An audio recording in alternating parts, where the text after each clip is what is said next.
Good evening. हम लोगों ने इसके पिछले क्लास में तो चैप्टर 3 का पोएम वो हम लोगों ने पिछले क्लास में रीड कर चुके थे। आज हम लोग करने वाले चैप्टर 3 का टू स्टोरी अबाउट फ्लाइंग, जिसमें कि दो भाग में बांटा गया। पहला जो एक है हिज फर्स्ट फ्लाइट और सेकंड है ब्लैक एरोप्लेन। तो हम लोग सबसे पहले आज जो क्लास में पढ़ने वाले हैं वो है हिज फर्स्ट फ्लाइट। इसको भी हम लोग दो क्लास में रीड करेंगे। उसके बाद नेक्स्ट क्लास में जब दोनों लोग पढ़ लेंगे उसके बाद फिर पढ़ेंगे द ब्लैक एरोप्लेन। सबसे पहले स्टोरी को रीड करने से पहले समझते हैं इसका हेडिंग क्या कहना चाहता है। कहना चाह रहा है कि two story about flying. Simple सी बात है, टू स्टोरी बोला मतलब दो कहानियां हैं। किस पे? तो फ्लाइंग, मतलब ऐसा दो स्टोरी किस पे जो कि उड़ रहे हैं। अब क्या चीज उड़ रहे तो हमको तो नहीं मालूम है, या आप लोग को नहीं मालूम है, हम लोग कैसे मालूम चलेगा? उसका हेडिंग पढ़े तो उसका स्टोरी को समझ के। फर्स्ट टॉपिक में क्या बोला है कि ही फर्स्ट फ्लाइट, मतलब कोई भी एक ऐसा चीज है जो अपने लाइफ में फर्स्ट फ्लाई कर रहा है, मतलब लाइफ में फर्स्ट है वो उड़ रहा है। और वो कौन उड़ रहा है, क्या उड़ रहा है, वो हम लोगों को भी नहीं मालूम है। और सेकंड टॉपिक में सेकंड पार्ट में बताया गया ब्लैक एरोप्लेन। वो ब्लैक एरोप्लेन में कैसे क्या होता है वो हम लोग स्टोरी को पढ़ के समझेंगे। तो हम लोग आते हैं इसमें ही फर्स्ट फ्लाइट। इसमें क्या बताया जा रहा है कि लाइफ का पहला उड़ान हम लोग समझ सकते हैं। सपोज हम लोग मानते हैं अपने लाइफ में क्या होता है कि अगर हम लोग मान लो कि 10th क्लास को पास कर लेते हैं अच्छे नंबर से, तो बोलते हैं लाइफ पे फर्स्ट स्टेज को पार की, उसका हम लोग लाइफ में हर एक मोड़ आते रहता है। तो ये कहीं बता रहा है कोई एक इसमें एक वर्ड का यूज किया गया है जो कि एक समुद्री पक्षी है। वो समुद्री पक्षी क्या करता है कि वो मतलब उड़ने से डरता है, तो वो कैसे कैसे उड़ता है वो सारी चीजों को हम फर्स्ट चैप्टर में पढ़ेंगे हिज फर्स्ट फ्लाइट में। ठीक ना, हम लोग बुक पे आते हैं तो हम लोग अभी पढ़ने वाले हैं हिज फर्स्ट फ्लाइट। तो सबसे पहले पढ़ने से पहले बताया गया यहाँ पे बिफोर यू रीड, मतलब पूरे स्टोरी को पढ़ने से पहले कुछ टॉपिक बताया, वो टॉपिक हम लोग पढ़ते हैं। बोला गया है कि since the earliest timing human have dreamed of the conquering the sky, here are two stories about flying. मतलब है क्या बताया गया कि ह्यूमन हैव ड्रीम्ड कॉन्क्यूरिंग मतलब होता है अधिकार ये पाना या फिर उस चीज को पाना। अगर हम लोग लाइफ में एक पहली उड़ान लगाना चाहते हैं तो सबको मजा आता है कि जो लाइफ में फर्स्ट टाइम अगर वो उड़ना चाहते हैं, वही बताया गया है। यहाँ पे दो स्टोरी है क्या जो वो उड़ना चाहता है और कैसे उड़ना चाहता है वो देखते हैं। तो फर्स्ट में बताया गया कि a young seagull is afraid to fly, मतलब एक सीगल मतलब क्या बोले समुद्री पक्षी जो कि समुद्र के किनारे ही मान लो कोई चट्टान टाइप में उसी में रहता है और क्या करता है वहीं की मछलियां को ये अपने से चोट से पकड़ के खाता है और उसका पूरा अपना लाइफ स्पेंड वही उसी एरिया में वो लोग करते हैं। तो ये बताया गया सीगल एक पक्षी का नाम है। तो क्या बताया गया ये young seagull is afraid to fly. Afraid मतलब क्या होता है, डरा हुआ। एक मतलब सीगल एक चिड़िया जो वो क्या हुआ वो डरता है कैची करने से, उड़ने से। तो देखते वो अपने पहला उड़ान मतलब लाइफ में जो डरता था वो कैसे वो सक्सेस कर पाता है, वो कैसे उड़ पाता है, उसी चीज के बारे में हम लोग आज पूरे स्टोरी में पढ़ने वाले हैं। How does he conquer his fear. तो कॉन्क्योर मतलब होता है विजय पाना, और ये मतलब फियर मतलब वो अपने कैसे डर पे विजय पाया और वो कैसे उड़ना सीख लिया। ये स्टोरी को हम लोग पढ़ेंगे। और सेकंड में बोला गया है कि a pilot is a lost is a strong cloud. Strong clouds मतलब होता है तूफानी बादल, मतलब एक पायलट जो है वो आसमान में उड़ रहा है और वही टाइम क्या होता है कि तूफानी बादल पूरा काले करके वो छा जाता है। डज ही अराइव से हु हेल्प हिम, कि बोले डज ही अराइव से मतलब क्या वो पूरे सेफ तरीका से कहीं पे पहुंच पाता है। हु हेल्प हिम, उसका हेल्प कौन करता है। ये दोनों स्टोरी के बारे में हम लोग पढ़ेंगे। लेकिन हम लोग को सबसे पहले आज क्या पढ़ना है, तो पढ़ना है कि ये young seagull a afraid to fly, मतलब एक सीगल जो है वो कैसे अपने डर पे विजय पाता है और लाइफ का फर्स्ट उड़ान को वो उड़ पाता है। इस चीज के बारे में हम लोग आज पढ़ने वाले हैं। लेकिन इसको हम लोग 2 क्लास में कंप्लीट करेंगे। शुरू करते हैं। बोला गया है कि the young seagull was alone on his ledge. देखो ये बताया गया लेज मतलब क्या होता है ना, यहाँ समझो। सपोज अगर हम मानते हैं कि ये मेरा पूरा समुद्र है और यहाँ पे मेरा चट्टान टाइप में, ठीक है, ये चट्टान टाइप में, किसी को बताया गया सीगल, ये पूरा ये पानी है जो चट्टान टाइप में होता है, इसको क्या बताया गया सीगल। इस चीज को मतलब इस चीज को बताया गया ये लेज, सॉरी। तो बोला कि the young seagull was alone on his ledge, मतलब एक यंग सीगल मतलब एक बच्चा जो है एक अकेला जो है यहाँ पे क्या कर रहा है, वो अकेला सीगल यहाँ पे है बैठा हुआ है। His two brother and his sister had already flown away the day before, मतलब उसके क्या क्या है, उसके 2 भाई हैं और एक बहन है। किसका, ये वो सीगल का जो यहाँ पे अभी बैठा हुआ है। और इसका क्या बताया, उसका जो 2 भाई और एक बहन है क्या जो कर चुके हैं। ऑलरेडी फ्लोन अवे मतलब फ्लोन अवे मतलब उड़ान भरना, द डे बिफोर, मतलब वो लोग एक दिन पहले या फिर कुछ दिन पहले ही उड़ान भर चुके हैं। मतलब इस जगह से ये जो इसका जो सीगल था, जो वो समुद्र के किनारे जो चट्टान टाइप में मान सकते हैं, वहां पे वो बैठा हुआ था। उसके एक दिन पहले क्या थे, उसके भाई और उसके बहन उसके पहले ही वो उड़ान भर चुके थे, उड़ चुके थे। He had been afraid to fly with them. He had been मतलब क्या, उसको उड़ने में, मतलब he had been afraid to fly with them, मतलब उसको उड़ने में डर लगता था। उसके साथ, किसके साथ, मतलब वो कौन है, वो सीगल है जो यहाँ पे खड़ा हुआ, चट्टान पे खड़ा हुआ है, और उसको उड़ने में डर लगता था। किसके साथ, अपने ब्रदर, अपने भाइयों के साथ, अपने भाइयों और बहनों के साथ उसको उड़ने में डर लगता था। किसको, वो सीगल को, जो वहां पे अभी अकेला बैठा हुआ है। Somehow, when he had taken a little run forward to the brink of the ledge and attempt to flap his wings, he became afraid.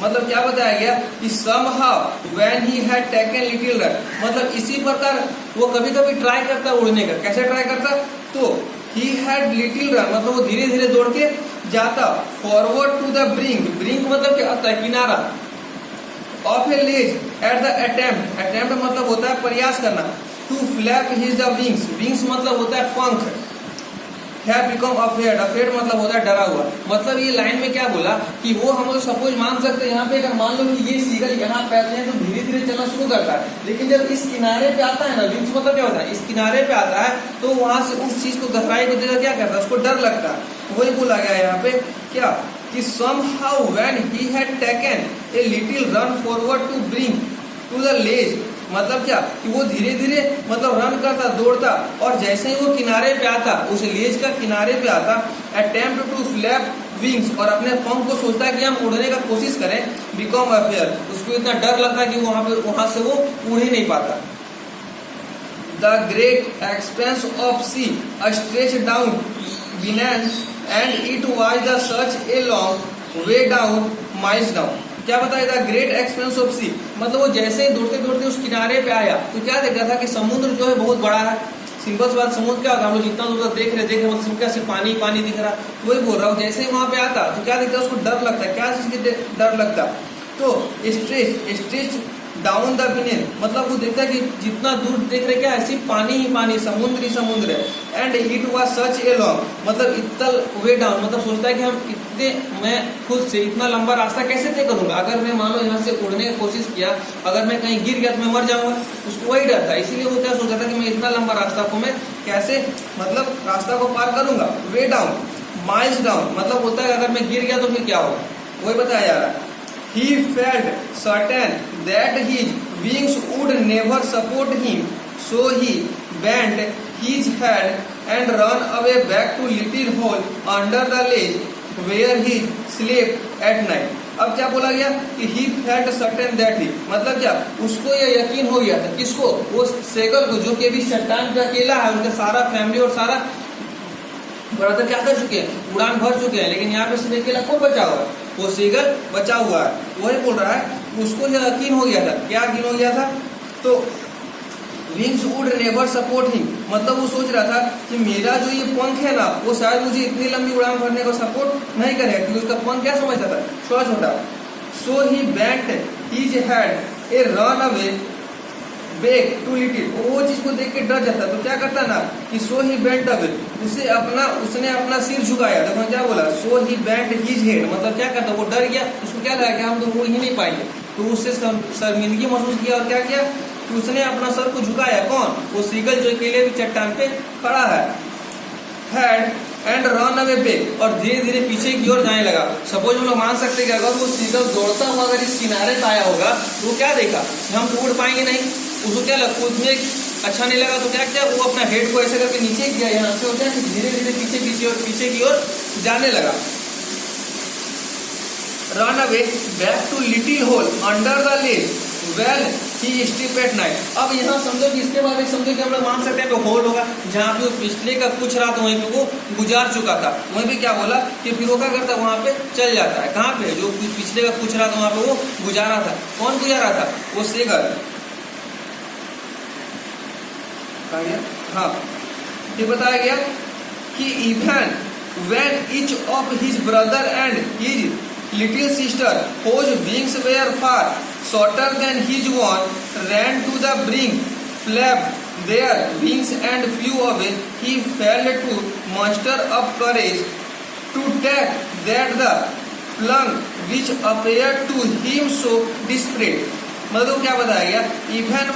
Even when मतलब क्या? यहाँ तक कि of his brother and his little sister, मतलब उसका एक भाई था और उसका लिटिल एक छोटी बहन भी थी. किसका? वो सीगल का. whose wings were far shorter than his own. अब वो क्या बोला कि उसकी जो लिटिल बहन थी, छोटी बहन सीगल की थी और भाई था क्या था, वो सोच रहा कि उसका तो पंख मेरे से भी छोटा था. लेकिन तब पर क्या, जब वो उड़ के चली गई, उड़ान वो भर चुकी है. whose wings were are shorter than in his own, मतलब क्या बोला कि मेरे से भी उसका पंख छोटा था. किसका? उसकी छोटी सी बहन का. ran to bring flap their wings and flew away. और वो क्या की कि अपना पंख को फड़फड़ाया और वो उड़ गई. कौन उड़ गया? उसका भाई और उसकी बहन. मतलब क्या कि वो उसका पंख जो सीगल यहाँ पे अकेला बैठा हुआ था उससे भी उसका पंख छोटा था. किसका? उसकी छोटी बहन का. लेकिन तब पर वो क्या की वो वहां से अपने पंख को फड़फड़ाई और क्या कि अपना उड़ान भर चुकी है, वो उड़ गई है. He failed to the muster of courage to take the plunge which appeared to him so desperate. तो क्या हुआ ना कि वो जो वो अगर उसकी बहन उड़ के चली गई तो क्या हुआ ना कि वो साहस जो उसके पास था वो उठाने में असफल रहा. अब जो उसकी बहन लोग हिम्मत किया, उसका भाई लोग हिम्मत किया कि नहीं हम उड़ सकते हैं, वो उड़ के चल गया. लेकिन अब क्या होता है, देखो लास्ट टाइम में वही बोला. क्या बोला कि take the plunge which appear to him so desperate. Desperate मतलब होता है निराश करना. अब क्या बोला ना कि वो अपने खुद में हिम्मत नहीं ला रहा था. कौन? वो सीगल जो अकेला वहां पे बैठा हुआ, वो खुद में वो साहस उठाने में असफल था, जो कि उसको हताश दिखाई दे रहे थे. हताश मतलब क्या? वो खुद में एक गिल्टी फील कर रहा था कि मेरे सब तो उड़ के चले गए लेकिन मैं अभी तक यहीं पे बैठा हूँ, शायद मैं कभी उड़ ही ना पाऊं. ये चीज कौन सोच रहा है? वो सीगल जो अकेला भी चट्टान पे उस लीज पे बैठा हुआ है. फिर क्या होता है? डिस्पेयर मतलब निराश होकर. His father and mother had come around calling to him, shrilling, upbraiding him, threatening to let him stray on his ledge unless to flew away. मतलब क्या बोला कि his father and mother had come, मतलब क्या हुआ? उसकी mummy और पापा उसके पास आते हैं, उसके पास नहीं आते अभी. अराउंड कॉलिंग मतलब उसके चारों ओर घूमते हैं, और कॉलिंग मतलब उसे चीख चीख के पुकारते हैं. कौन? सीगल के मम्मी पापा, मतलब उसके होंगे जो. श्रीलिंग मतलब होता है पुकारना. अपब्रेंडिंग मतलब होता है डांटना. और थ्रेटिंग मतलब होता है धमकाना. मतलब उसके जो मम्मी पापा हैं जो उसके चारों ओर घूम रहे हैं, क्या कर रहे हैं? उसको चीख चीख के पुकार रहे हैं, कभी डांट रहे हैं कि तुम उड़ो, कभी धमका रहे हैं कि अगर तुम नहीं उड़ोगे तो कुछ हो जाएगा. अब देखते क्या होता है. To let him stray on his ledge unless to flew away. फिर उसके पेरेंट्स क्या बोलते हैं? उसको धमकाते हैं और डराते हैं. क्या डराते हैं? कि अगर तुम उड़ना की कोशिश नहीं करोगे तो तुम भूखे यहीं पे रह जाओगे या तो फिर भूखे मर जाओगे. ये कौन बोलते हैं? उसके पेरेंट्स बोलते हैं उसको. क्या बोले? लेज अनलेस टू फ्यू अवे मतलब तुम यहीं पे भूखे रह जाओगे. But for the life of him his could not move. वो अपनी जिंदगी वो वहां से हिल भी नहीं सका. मतलब लेकिन इतना उसके पेरेंट्स को कहने के बावजूद भी वो अपने आप में इतना हिम्मत नहीं ला सका कि वो वहां से उड़ सके. वो क्या बोला कि मैं यहीं पे रहूंगा. वो अपनी जिंदगी क्या किया, वहां से अपने आप को हिला भी नहीं सका. वही देखो लास्ट ने बोला कि but for the life him he could not move. लेकिन वो वहां से मूव नहीं हुआ, वो वहां से उड़ने का प्रयास नहीं किया. कौन? वो सीगल जो अभी तक चट्टान में बैठा हुआ. दैट वॉज 24 आवर एगो. अब ये सारी घटना कब घटी? 24 घंटा पहले बीत चुके जाने के बाद. मतलब क्या बोला? ही हैड 24 आवर एगो, मतलब 24 घंटा पहले की बात अब आते हैं. क्या हुआ था उसके साथ? Since then nobody had come near him. मतलब 24 घंटा तक उसके पास कोई नहीं देखने आया. ना उसके पेरेंट्स आए, ना उसके मम्मी आए, ना उसके भाई, ना बहन, कोई नहीं आया. जब उसके कब आए उसके मम्मी पापा उसके पास? 24 घंटा के बाद आए थे. क्या बोला कि the day before all day long he had watched his parents flying about with his brother and sister, perfecting them in the art of flight, teaching them how to skim the wave and how to dive to fish. तो क्या बोला गया कि the day before मतलब एक दिन पहले. वो सारी चीज देखो. अब सीगल जो वो बता रहा है कि हम एक दिन 24 घंटा में उसका क्या क्या बीता है, वो क्या क्या देखा है, वो सारी चीज वहां पे वो बता रहा है. कि द डे बिफोर मतलब एक दिन पहले. ऑल डे मतलब वो पूरा दिन, पूरा दिन ही हैड वॉच्ड, वॉच्ड मतलब देखना, वो पूरा दिन क्या किया, देखता रहा। क्या देखा कि his parents flying about with his brother and sister, वो क्या करे, उसके पेरेंट्स जो थे सीगल के और उसकी एक बहन और एक भाई जो पहले ही उड़ चुके थे, उसके क्या करे, सब एक साथ मिलके उड़ रहे हैं और उसको टीच कर रहे, सिखा रहे। क्या सिखा रहे हैं, तो perfecting them in the art of the flight, मतलब उसको उड़ने का तरीका सिखा रहे। कौन, उसके पेरेंट्स। सिंपल सी बात है, अगर हम लोग भी कभी बच्चे होते हैं, हम लोग स्टार्टिंग चलना सीखते हैं, नहीं हमारे पेरेंट्स हमको सिखाते हैं, कभी उंगली पकड़ के किशोर करके, तो उसी तरह क्या कर रहा है, तो उसके जो सीगल के जो उसके बच्चे उड़ चुके हैं, उसको क्या कर रहे हैं, उसको उड़ना सिखा रहे हैं। Flight teaching them how skim to the wave, wave मतलब क्या होता है, लहर। उसको क्या करे कि लहर में स्कीम मतलब लहर में कैसे वो गोता लगाएगा, वो मछली को पकड़ेगा, वो चीज को उसको सिखा रहे हैं। वेव मतलब होता है लहर। And how to dive for fish, बोले ना, उसके पेरेंट्स को क्या सिखा रहे हैं कि तुम कैसे हवा में उड़ोगे, कैसे तुम उस समुद्र में अपने को गोता लगाओगे, उस मछली को पकड़ के कैसे खाओगे, वो सारा चीज सिखा रहे हैं। कौन सिखा रहे हैं, सीगल के मम्मी पापा। किसको सिखा रहे हैं, सीगल को नहीं सिखा रहे हैं, उसके जो भाई और बहन उड़ चुका है उसको सिखा रहे हैं। ये तो वहाँ सारा बैठ वो नजारा देखा जो बता रहा है, कौन, सीगल बता रहा है। उसके मम्मी पापा क्या किए, उसके बड़े भाई उसकी बहन को सिखा रहे थे क्या, कि हवा में इस तरह उड़ना चाहिए और जो लहर होती है उसमें तुम किस तरह जाके डाइव मारोगे और मछली को पकड़ लोगे। He had in fact seen his older brother catch his first herring and divorce it, standing on a rock while his parents circled around raising a proud cackle। देखो यहाँ क्या बताया गया, he had a fact seen his older brother, मतलब वो क्या देखा उस दिन, उसका जो बड़ा भाई था, catch his first herring। देखो यहाँ herring मतलब बताया गया मछली। क्या बता, वो अपने लाइफ का फर्स्ट मछली पकड़ा था, कौन, उसका एल्डर ब्रदर मतलब बड़ा भाई।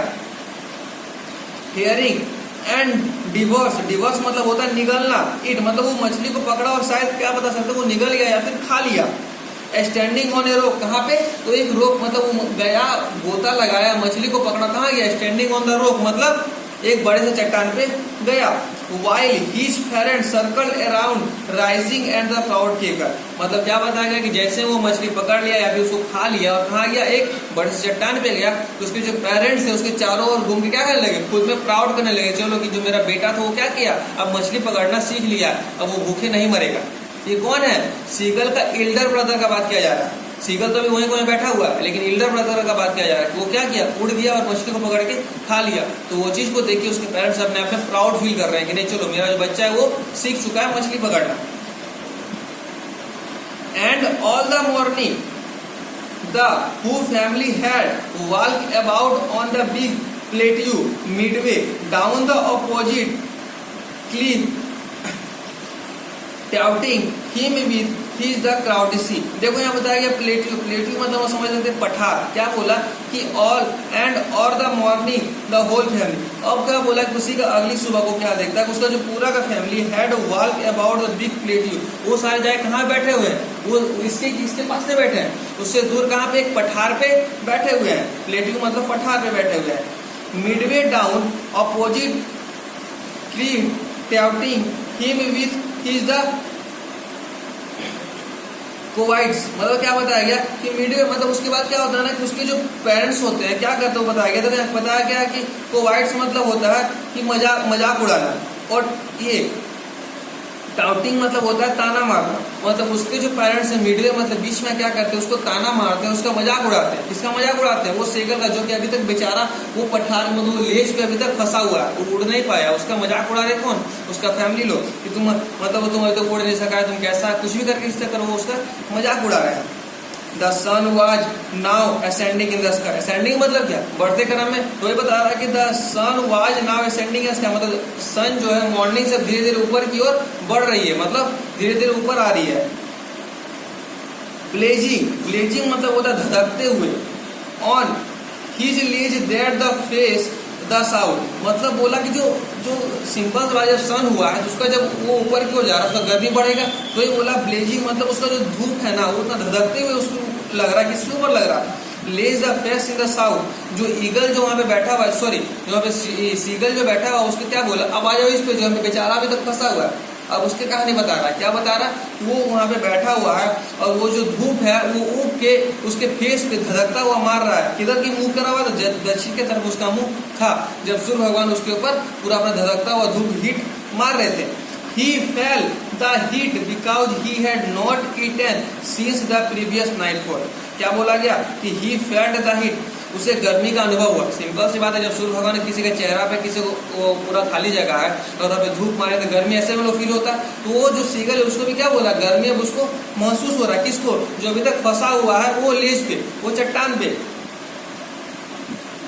Because he had not eaten since the previous nightfall. और वो क्या बता रहा है कि वो जो पिछले रात को खाना खाया था, मतलब 24 घंटा का पहले ही वो जो खाना खाया हुआ था वही बेचारा भी खाना खाया, उसका उसको कोई खाना नहीं मिला, उसको कोई मछली नहीं मिला। किसको? वो जो सीगल अभी तक बैठा हुआ है, उसको ऑलरेडी गर्मी भी लग रहा है और उसको भूख भी लग रहा है, क्योंकि जो वो जो खाना खाया, वो जो 24 घंटा का रात को बीता वही खाना खाया हुआ था। उसके बाद तो उसको खाना मिला नहीं, क्योंकि उसको पूरा फैमिली क्या कर रही है, उधर ही उड़ रही है, उधर ही उसका बड़ा भाई मछली पकड़ा सारा चीज खा रहा है, लेकिन इसको कोई ला के दे रहा नहीं। ये तो सिंगल अपना अकेला बैठा, वो सारी चीज को सिर्फ वो देख रहा है, वही बता रहा है। द सन क्या बोला गया कि he stepped slowly out of the brink on the lake. अब क्या करता है ना, ये कुछ नाटक करता है। कौन? वो सीगल। क्या बोलता है? He step slowly out of the brink of the lake, मतलब क्या करता है, वो अपना स्टेप को धीरे धीरे स्लोली मतलब पीछे की तरफ जाता है। ब्रिंक ऑन द पेज मतलब slowly of the brink on the lake, मतलब ये इसके किनारे में आता है। कौन? धीरे धीरे। कौन? वो सीगल जो अभी तक फंसा हुआ है। And standing one leg with the other leg hidden. देखो हिडन मतलब होता है छिपा हुआ या फिर छिपाना।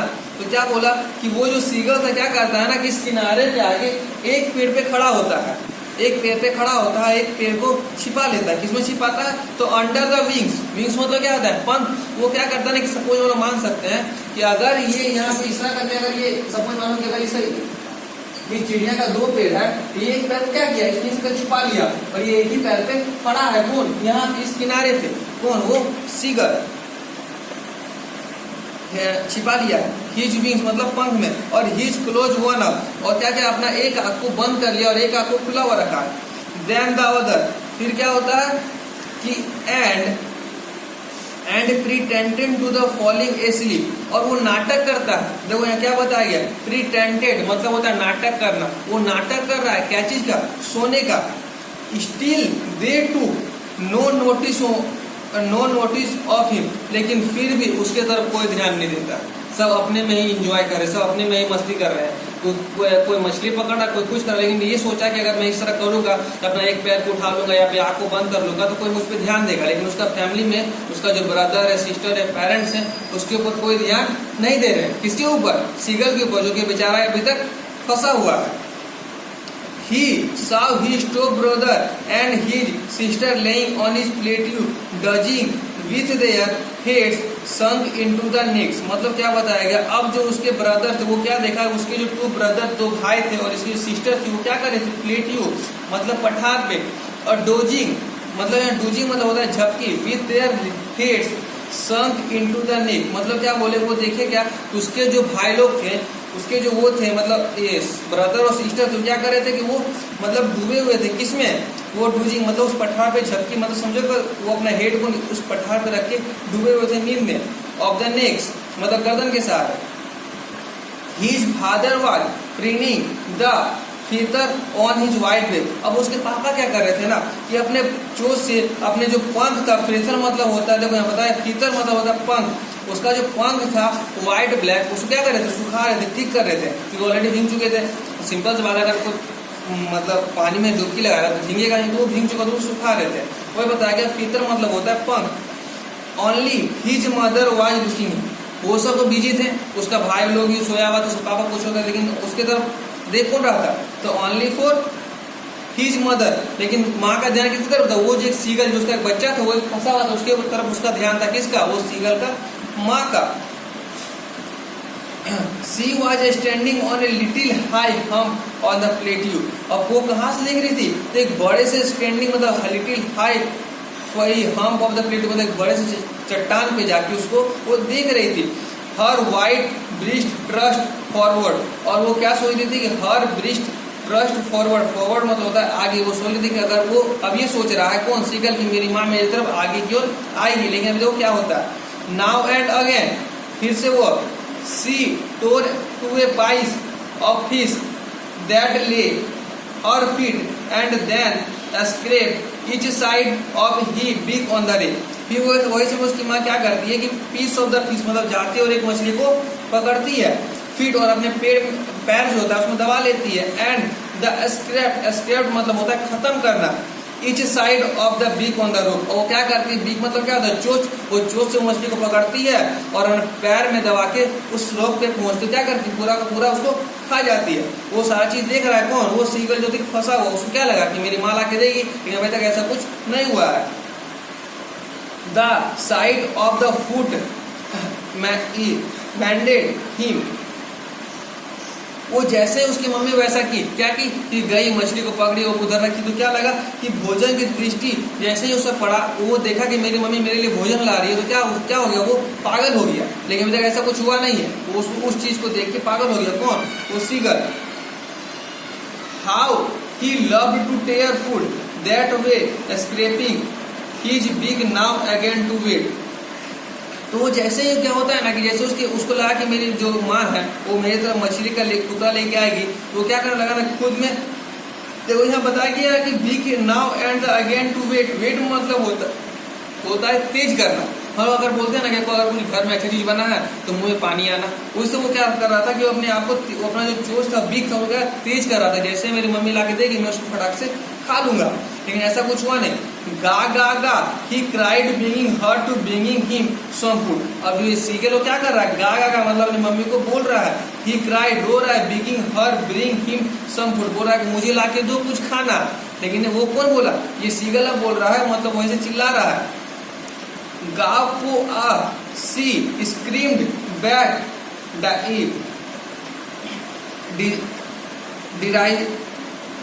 स्क्रीम्ड बैक डिराइव्स, मतलब क्या बोला कि जैसे वो गागा करते हुए जाते हैं तो स्क्रीम बैक जो तो मम्मी आती है, but he kept calling plaintively and after a minute or so he अटरेड A joyful scheme. मतलब क्या होता है, वो जब देखा कि उसकी तरफ कोई कुछ नहीं आ रहा, वो चिल्लाया भी कि मुझे कुछ ला के दो, मुझे भूख लगा हुआ है, तो क्या होता है ना कि बट ही कॉलिंग प्लेवेंटली, मतलब वो कॉलिंग करता लेकिन कोई आता नहीं है, एंड और आफ्टर ए मिनट, वो एक मिनट, आफ्टर ए मिनट मतलब एक मिनट के बाद क्या होता है, और सो अटरेड, अटरेड मतलब होता है कि बोला, ए जॉयफुल, जॉयफुल मतलब होता है कि हर्षित, और स्क्रीम मतलब होता है चीखना। अगर वो उस समय से बोल रहा था, लेकिन वो क्या करता है कि एक मिनट के बाद ऐसे करके चीखता है ना, जिससे मान लो कुछ हो गया। His mother had picked up A piece of the fish and was flying across the him with it. अब वही टाइम क्या होता है कि चीखा उखा, तो क्या की उसकी माँ की, his mother had picked A price, उसकी मम्मी क्या करती है, एक टुकड़ा को उठाती, किसका, वो हम लोग मान सकते हैं कि मछली का टुकड़ा को पकड़ती है, fish and the was flying across, और क्या करती है, उड़ना चालू करती है, और टू हिम विथ हिम, और किसके तरफ आती है, तो सीगल के तरफ आती है, सीगल के तरफ आती है। तो हम लोग हाँ, तो आज के लिए हम लोग इतना तक ही पढ़ते हैं। हम लास्ट खत्म कहाँ पे किए, उसकी मम्मी जो है एक मछली का टुकड़ा को पकड़ती है और उसके तरफ उड़ के आती है। अब इसके बाद क्या होता है कि वो जो सीगल उस टुकड़ा को खा पाता है, क्या वो उड़ पाता है, ये हम लोग जानेंगे पिछले क्लास में। हम लोग अभी तक शुरू से कहाँ पढ़े, वो एक अकेला बेचारा क्या था, अभी तक वहाँ पे उस लेज में फंसा हुआ है और उसके सारे फैमिली उड़ रहे हैं, मस्ती कर रहे हैं। लेकिन लास्ट में क्या होता है कि उसको जब बहुत दूर लगता है तो उसकी माँ, सिंपल सी बात है, किसी की मम्मी को कैसे दे सकती है, कोई बच्चा भूखा हुआ है तो वही बात है कि उसको बच्चा भूखा हुआ था, वो लास्ट में क्या करती है, वो बहुत ट्राई की कि नहीं तुम मुड़ो, तुम खाना नहीं देंगे, तुम भूखे मरो, लेकिन वो क्या किया, वो ठान लिया मुड़ेंगे ही नहीं, अब जो भी कर लेंगे। तो वो क्या होता है ना, इसीलिए हम समझते हैं, वो क्या बोले, तो लास्ट में उसकी मम्मी क्या करती है, उसके लिए एक पीस लेके आती है। उसके बाद देखते क्या होता है, क्या वो सीगल उड़ पाता है, क्या वो मछली का टुकड़ा खा पाता है। और आप लोग इतना ही तक कहानी को बंद करते हैं हम लोग, और फिर नेक्स्ट क्लास में पूरा स्टोरी को हम लोग खत्म करेंगे। और फिर आप लोगों को यहाँ तक जो भी स्टोरी पढ़ाएं और उसका क्या करना है, पूरा हिंदी में लिखना है, और जो भी हम वर्ड मीनिंग का हिंदी बोले उसको लर्न करना है। ठीक है, बाय।